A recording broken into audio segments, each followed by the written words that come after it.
Atlanta Street interviewer Marcus from the channel Atlanta Street Interviews, he uploaded a video 30 minutes ago saying that Jemiah is still missing. Now, mind you, Marcus has access. He's the reason that we know who Jemiah is today, because he interviewed her and that video went viral. Marcus spoke with her mom, her cousin, her brother.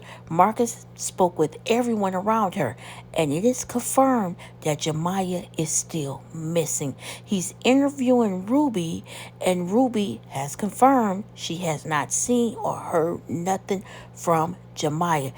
This is sad. This is heartbreaking. Listen up. Yeah, I mean, we were speaking earlier, and you sounded really down, tears was flowing and things like that. So I wanted to pull up on you, give you a hug, and just, talk, see what's going on.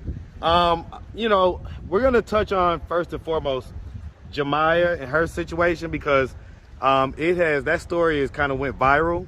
It's everywhere right now. Shout out to Trey King, the Trey King Show on YouTube, and everybody else who has reposted Pastor Jamal Bryant. But I'm going to say this. Y'all better shout out that Atlanta Street Interviews. Yes, sir, you better shout them out. Shout that channel out now. Don't be talking about the content and don't shout it out where it came from.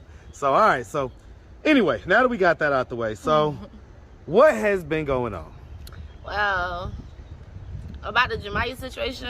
So, yeah, let's first talk about that. So, as far as we know, the last time we spoke to Jaden and her family, she, left Chicago. It's speculated that she's down here in Atlanta, but does anybody really know that? No, not really, because people be texting me, asking me when the last time I seen Jemiah and stuff, and I haven't seen Jemiah in months since she had went down there with her mom and stuff like that. So that really was the last time that I saw her, and I'm really worried about her, because I really care about her for real, and just to hear that nobody can get in contact with her and stuff like that is scary. Yeah, I mean, I ain't gonna lie, it really is. It really is, because the last times when she might disappear for a day or two or so like that, but then people have either seen her or they heard from her, or at least she gets in contact with her brother, but she hasn't done any of that. And the brother, man, Jaden is... he worried. He did a GoFundMe to help find his sister. He is so stressed. I don't even know what's going on. Last thing I heard was that Jaden was telling me that she had got some dude called her phone early in the morning and told her to get her butt back to Atlanta. So I don't really know what's going on. I really have been asking about her. I went downtown 2 days ago. I was asking the lady that she used to be with, the lady that I had seen her with when I had tried to help her get out the streets and stuff, and she said they haven't seen her, and nobody out there said they seen her. So I'm really worried about her. I really want to know, is she okay and stuff like that. People reaching out to me asking me when the last time I heard from her, seen her, but I told her, I don't know what she is. Last time I heard from her or seen her was when she went down there with her mom, and I seen on your YouTube channel, and that was the last time. Yeah, I tell you what, man. Man, I tell you, Jemiah, if you happen to be watching this video, or please contact me. Man. Please let me know that you're okay. I understand we probably had a little bump in the road, but I still care about you, and I still care about your well-being. And I just want to know that you're okay. I just want to know you're okay. Yeah. You still got people that's out here care about you and stuff. I didn't know her from a can of paint, and I held her on the streets and stuff. I felt so bad for her. I was trying to do everything I could to try to protect her and stuff like that, and just to hear that she missing, nobody heard from her, nobody knows where she at.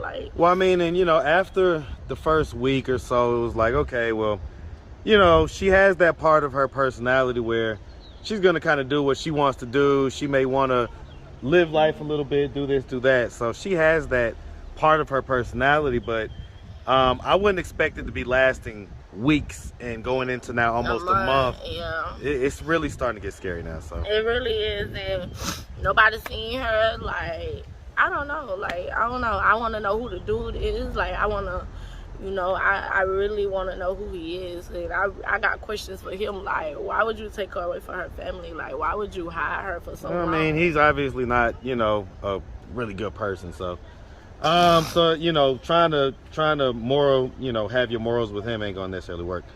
All right, so okay, so that's the situation with Jemiah, and so, you know, people have reached out to you too, right? So a lot of people have reached out to you. Yeah, they were asking me to call. Well, no. I mean, even just about your situation. Oh yeah. So, you know, you had called me about 2 weeks ago now.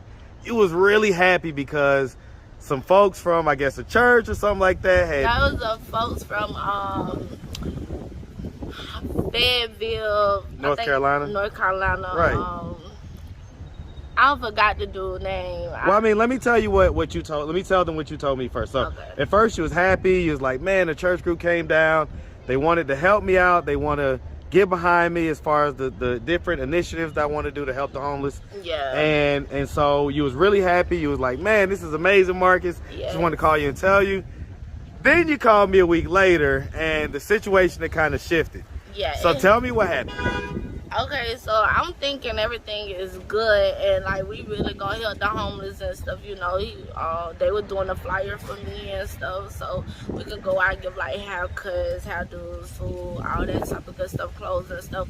But they wanted me to come down there to Fayetteville and to see how I like it or whatever, to try to get a job. But that ain't something that I wanted to do because I'm already in a homeless shelter, you know, and I'm trying to make it through them already, and I don't want to go down there and something just happened. Start over with a situation that you don't really know nothing about. Correct. So what were they really trying to do though? I just feel like they trying to put me in a poly relationship for real because he was just telling me about his girlfriend. Then he texted me one day and was like, let me get a back shot. And he kept talking on the phone, like, even before. So was this guy like a pastor or something, or was he just a guy, just some guy? He was some guy, but he was connected with a lot of people, and okay. A lot of people was on the phone, so it was like different types of people. Like we supposed to have the talk show and stuff, and it was just a lot of stuff. But I supposed to came down there. He was gonna give me a ticket and stuff. I had to talk to the young ladies and everything, but he was telling me like, oh, I already told them what's up, and they already know how I'm rocking and stuff. And I'm just like, well, how you rocking? Because I don't know. Like, I'm thinking that you were really trying to help me for real. So I'm like, I was so excited. I done told my sister them what's going on. I done told you what's going on. I was really excited because I thought that, you know, there was something real for real. But in reality, it really is not, because he wanted to be in a poly relationship. He wanted to see my butt, to see what my butt looked like. He told me, yeah, I knew you were thick as fuck, because when Marcus went back and came back up with the camera like that, I was like, man. So I'm like, then he texted me yesterday and said, I think I did something wrong. I'm sorry if I pushed you away, you know. And I just don't got time for stuff like that. So what do you think he ultimately wanted? The fuck. So it's just an elaborate scheme to just get some. And cause he kept saying, I'm gonna get you a suite or whatever. You ain't got to stay in the homeless shelter no more. But I feel like if I'm trying to strive for good, I feel like you should be behind me and be like, no, you shouldn't leave. Just continue doing what you're doing so you can get to the next step, instead of you telling me to just drop everything and come. Like I just know you. And you say they came down to Atlanta. Yes, they was downtown and. Yes, they had came down. They were downtown looking for me, Jemiah, Jaden, and Chris. And they had got in contact with Chris. This is what he was telling me or whatever. He had got in contact with Chris or whatnot, and he was like, the main thing that he came for was me or whatever. And I'm like, why did you come for me? Because he sent me $1 on Cash App.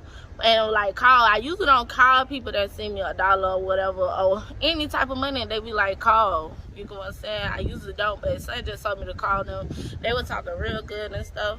So then, make a long story short, so he told me he was coming back through. He had called me when he was down here, It was like on my birthday. No, it was the day before my birthday. Yeah, he had called me, told me he was down here. I had met him at the store, whatever, and it just didn't seem right. Like, you know, the way he hugged me, I didn't like the fact that he just hugged me face on with his penis, like, you know, facing me or whatever. What? I ain't like that. I felt like that.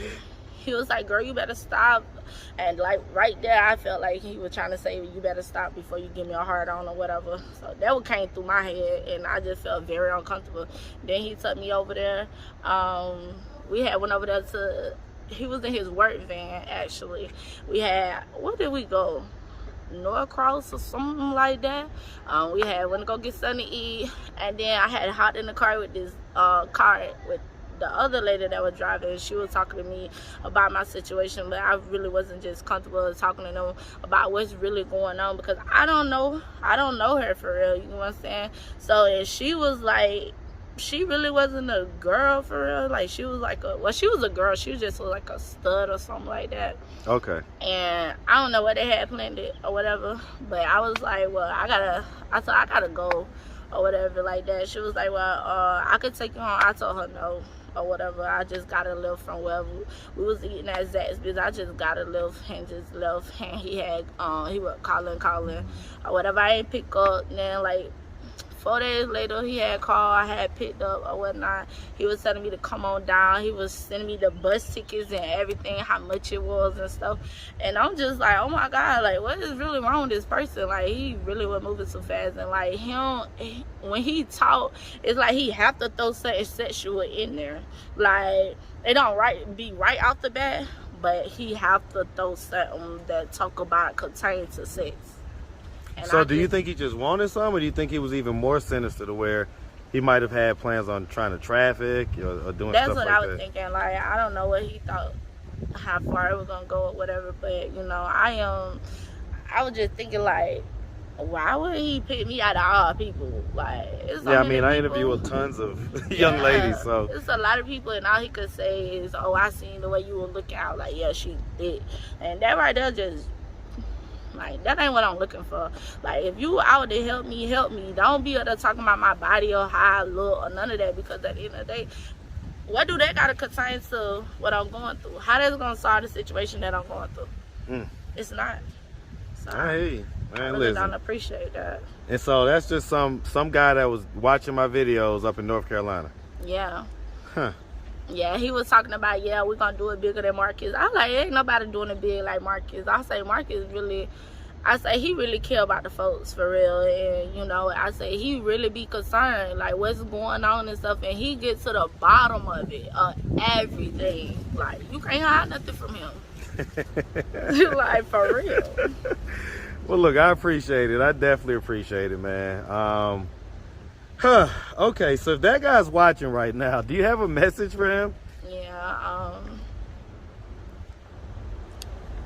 the only message I got for him is like, be careful on how you speak to people, and be careful on what you say and how you say it, because some people can take it in a different way. Like I did. Like, I took it as in like you was trying to get in my pants or something like that because you was talking about the way I looked at it. Like, no, that ain't how you approach somebody, especially if you're trying to help them. Well, I mean, at this point, do you feel like he was trying to help, or do you feel like I feel like okay, so I mean, yeah, that's the idea that I get from it too. So, okay, so yeah, man, you can't use my videos to get Ruby. Ain't gonna happen, man. Definitely not. Ain't gonna happen, my boy. It's a nice try. Yeah, try again. Yeah, nope. Over with. Yeah. All right. So, okay.